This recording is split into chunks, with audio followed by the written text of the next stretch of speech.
Pour ouvrir cette édition, j'ai le plaisir de recevoir à distance Éric Morand, le chef du département événements B2B chez Business France.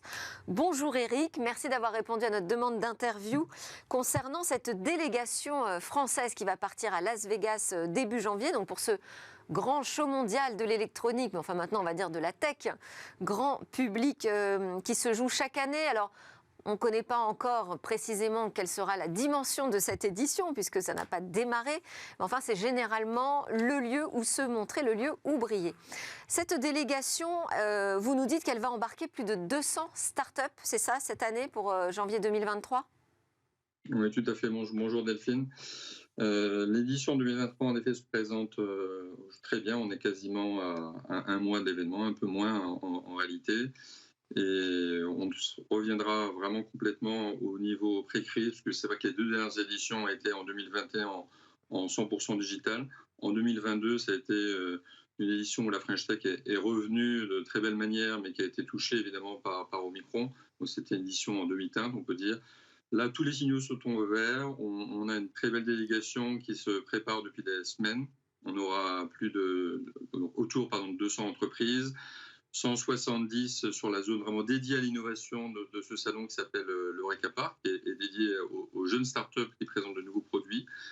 Et puis une petite vingtaine d'entreprises sur le pavillon automobile, puisque ce salon du CES est aussi devenu un salon qui allait sur tous les secteurs de l'économie transformée par la tech, en particulier l'automobile et la mobilité.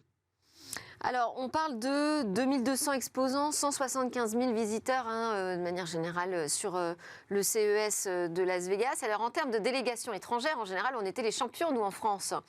Est-ce que ce sera le cas encore cette année ? Ça sera a priori largement le cas d'après les chiffres qu'on a des autres délégations.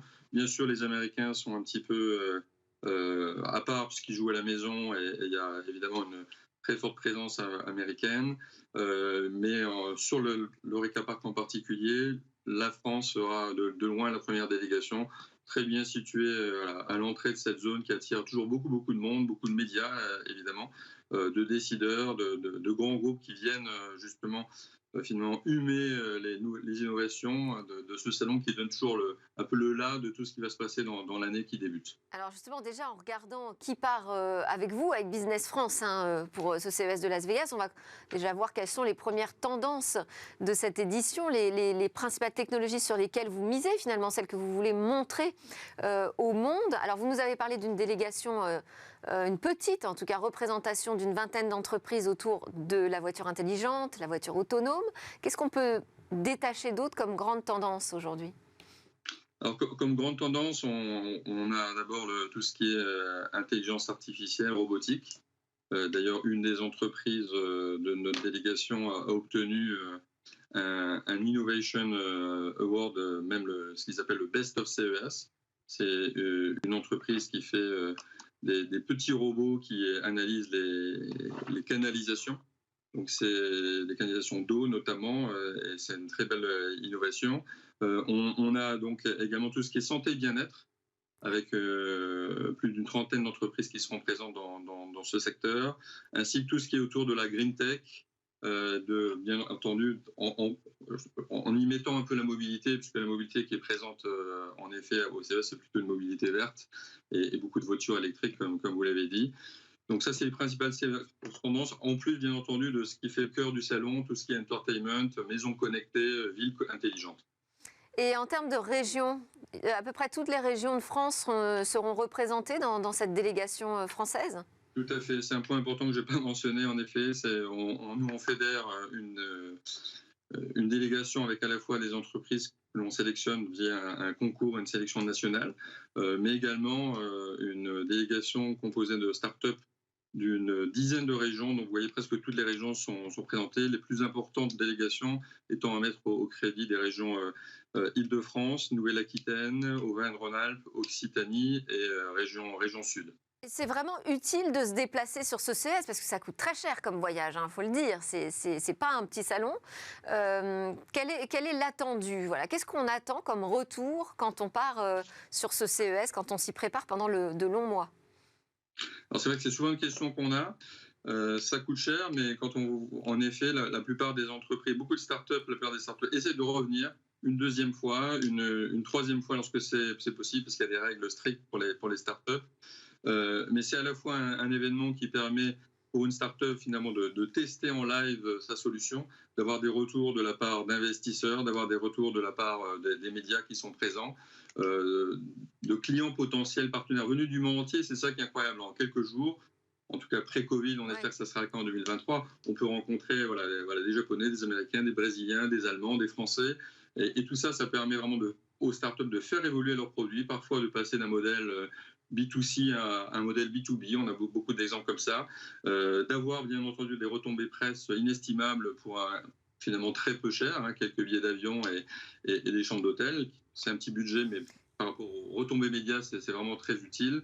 Et puis pour les startups les plus matures, c'est bien entendu la rencontrer vraiment des clients, des distributeurs de produits électroniques ou des clients dans entreprises lorsqu'ils sont en B2B. Et bien entendu, pour certaines aussi, se faire repérer par des investisseurs lorsqu'elles ont besoin de lever des fonds pour compléter finalement la conception, la mise au point de leurs produits ou tout simplement, évidemment, financer leur développement international. Est-ce que ça ouvre aussi au marché américain ou ça, là, ça reste du pur fantasme? Ça dépend vraiment des entreprises. C'est vrai que ça se passe aux États-Unis, mais que la cible n'est pas forcément directement le marché américain. Mais non, c'est pas du pur fantasme. Nous là aussi pardon, plusieurs entreprises. Je pense à notamment l'Uni avec sa boîte à histoire qui est maintenant assez connue. Grâce au CES, ils se sont fait repérer. On a pu d'ailleurs les accompagner. Puis ils sont distribués aux États-Unis maintenant depuis plusieurs années. Et c'est un produit qui fonctionne bien auprès des enfants nord-américains. Donc c'est pas du fantasme. Si on se prépare bien, d'ailleurs nos équipes sur place sont là aussi, non seulement pour faire du coaching qu'on vient d'achever là, bien sûr, pour préparer les entreprises, mais sur place pour faire venir les bons retailers, les bons partenaires, les bons investisseurs qui viennent rencontrer ces entreprises qui seront à quelques jours à Las Vegas. Alors justement, comment on se prépare à briller à Las Vegas? Il consiste en quoi cet accompagnement? Il y a déjà eu toute la phase de sélection de votre côté. Donc quels sont les critères vraiment qui comptent? Alors c'est vrai que pour être dans le l'Eureka Park, il faut déjà, je crois que la start-up ne doit pas avoir plus d'1 an. Mais quels sont les critères qui comptent pour Business France pour dire là vraiment mise sur ces entreprises et ces régions? Et ensuite, comment on les accompagne? Comment on les prépare? Alors, les critères de sélection, ils sont. En effet, ça doit d'abord être un produit qui n'a pas déjà été commercialisé. Ça, c'est les critères de l'organisateur. Nous, de notre côté, on regarde principalement finalement 3 sujets. À la fois, d'abord, le critère innovant du produit. Il ne faut pas que ça soit un énième MeToo, donc un produit qu'on a déjà vu 50 fois. Donc, un produit innovant. Il faut que ça soit ensuite, que ce produit soit porté par une équipe structuré, qui a des chances vraiment de réussir après avoir participé au CES, parce que ce n'est pas une fin de participer au CES, c'est qu'une étape évidemment.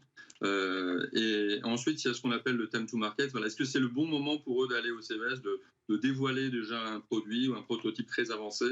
C'est-à-dire, est-ce qu'ils vont être capables ensuite d'embrayer rapidement pour répondre à des besoins et des demandes de clients potentiels? Parce que s'il faut ensuite encore 2 ou 3 ans de développement, c'est peut-être pas le meilleur moment d'être présent. Et en termes de préparation, donc on a vraiment des préparations très variées, à la fois sur comment je vais accélérer l'industrialisation de mon produit lorsque je suis dans le hardware, comment je vais protéger mon innovation avec nos partenaires de l'INPI. C'est un point essentiel, bien sûr, quand on dévoile un produit innovant sur un salon très exposé comme le CES, évidemment. Comment je vais pitcher, tout simplement, voilà, en anglais, à des retailers, à des investisseurs. Ce n'est pas la même façon de faire son pitch, justement. C'est également les prévenir par rapport à des contraintes réglementaires qui peuvent exister selon les produits. Donc on a, nous, une vingtaine de modules qu'on adapte à chaque profil d'entreprise aussi, parce qu'elles sont sur des secteurs très différents, on l'a dit. Et bien sûr, comment aussi on va profiter de ces quelques jours qui sont très très denses à Las Vegas, comment présenter son produit tout simplement sur le show floor de l'Eureka Park. Voilà, tout ça, tous ces modules sont proposés depuis finalement début octobre aux entreprises qu'on accompagne. Et puis, j'imagine que sur place, vous avez un programme, parce qu'il ne s'agit pas juste de rester dans son stand, c'est aussi l'occasion pour toutes ces startups de voir un peu ce que le marché propose déjà. Bien sûr, bien sûr. Alors, nous, c'est vrai qu'on se focalise sur leur présence et comment optimiser leur présence, donc faire venir les bons journalistes, les bons investisseurs, les bons partenaires, les bons acheteurs, évidemment. On aura cette année aussi, pour la première fois, on loue une suite qui va nous servir d'endroit pour faire toute une série d'événements. autour des thématiques clés que j'ai citées tout à l'heure. Donc il y aura un événement dédié à la santé, dédié à tout ce qui est green tech par exemple, où on fera venir des médias, où on fera venir nos startups pour qu'elles puissent se rencontrer dans un autre endroit, évidemment que juste le show-floor. On va faire venir bien sûr les médias, comme je l'indiquais, et puis pour celles qui le souhaitent, voilà, on va les conseiller dans un parcours pour aller eux-mêmes faire un benchmark de ce qui se passe, parce que ce salon est vraiment un peu partout dans la ville, dans plusieurs halls différents. Ouais. Mais c'est vrai que nous, on se concentre beaucoup sur place, sur le fait de mettre en avant ces startups et les faire rencontrer les bonnes personnes. Sachant que cette année, ça sera une édition un petit peu particulière, puisque ça sera aussi finalement les 10 ans de la présence de la French Tech au CES. Eh ouais, une French Tech très remarquée là-bas chaque année. Merci beaucoup Éric Morand de Business France. On vous suivra bien évidemment dans Smart Tech pendant toute cette aventure à Las Vegas. Avec plaisir. Merci Delphine. Merci à vous. Allez, c'est parti pour le débrief de l'actu.